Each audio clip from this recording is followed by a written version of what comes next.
I'm glad you found this video because I'd love to share some public speaking tips with you. Maybe you're here because you have to make a speech or do a presentation, or maybe you're just bored and somehow you landed here.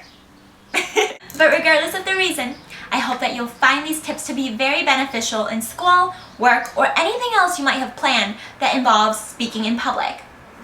I don't consider myself an expert or a professional in this field, but rather I'm just someone that's really passionate about the skill, because I really believe in the importance of sharing messages with those around us. And what better way than to do it in front of an audience, right? So in this video, I'm going to cover 6 major tips that one should always keep in mind when preparing for a speech. I'll go over each tip briefly, and maybe I'll make more videos in the future that go into detail. So, are you ready? Okay, great! So the big 6 are posture, gesture, facial expression, vocal delivery, eye contact, and movement. Number 1, posture. Having a good posture is not only important for when you're delivering a speech, but it's relevant for everyday life. You might have heard doctors and other health experts always emphasize the significance of having proper posture when you're doing things like sitting in front of a computer or when you're about to lift a heavy object. That's because having a poor posture can lead to back problems, muscle cramps, etc. So when you're delivering a speech, make sure to stand up tall, have your chin up.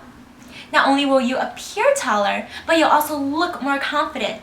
And when you look more confident, your audience members will be much more likely to believe the words that you're saying. Number 2, gestures. Gestures can be a second way in which you're communicating with your audience.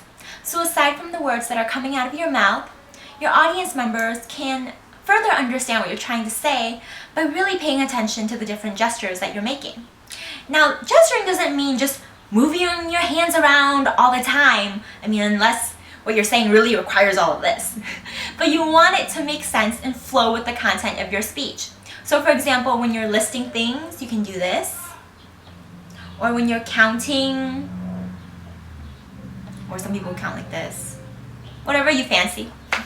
Or when you are speaking directly to someone, for example, maybe you can do something like this. Or I, be creative. Number 3, facial expression. For facial expressions, you really want to make sure that they match the purpose of your speech or presentation. If I'm giving a speech on, a severe medical illness, I don't want to be smiling the entire time while I'm talking about statistics and mortality rates, right? Because that's kind of creepy. Yeah.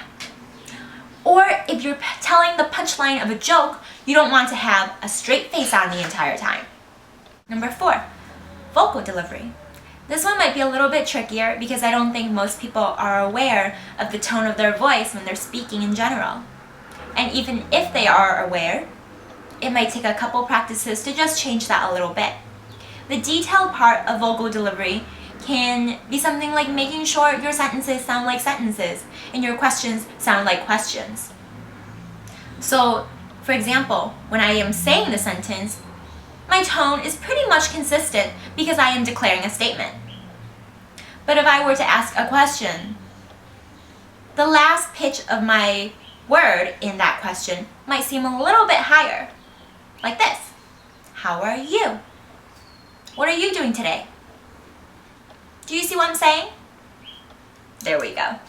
Another thing about vocal delivery is that you really want to try your best to observe how you speak on a general basis. Because you never know how you might affect someone else when you're speaking to them. Recently, I was shopping for a pair of shoes in a pretty well-known store, and a sales associate was helping me. I was asking some general questions, and when she answered, I was really surprised that she answered in a kind of condescending way, and almost as if she expected me to already know the answers. But then she became really nice afterwards, and then she was really attentive to my needs.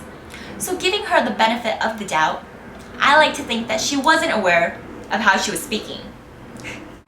Number 5, eye contact. For a lot of people, making eye contact with their audience members might seem like a very terrifying and daunting task. especially when you're up on a stage or you're in front of a big crowd and everyone is just staring at you. In the past, I've heard tricks such as, oh, just look at the top of people's heads. Or something really silly like, just imagine that everyone is in their underwear. But the true method to overcome this fear is to do it.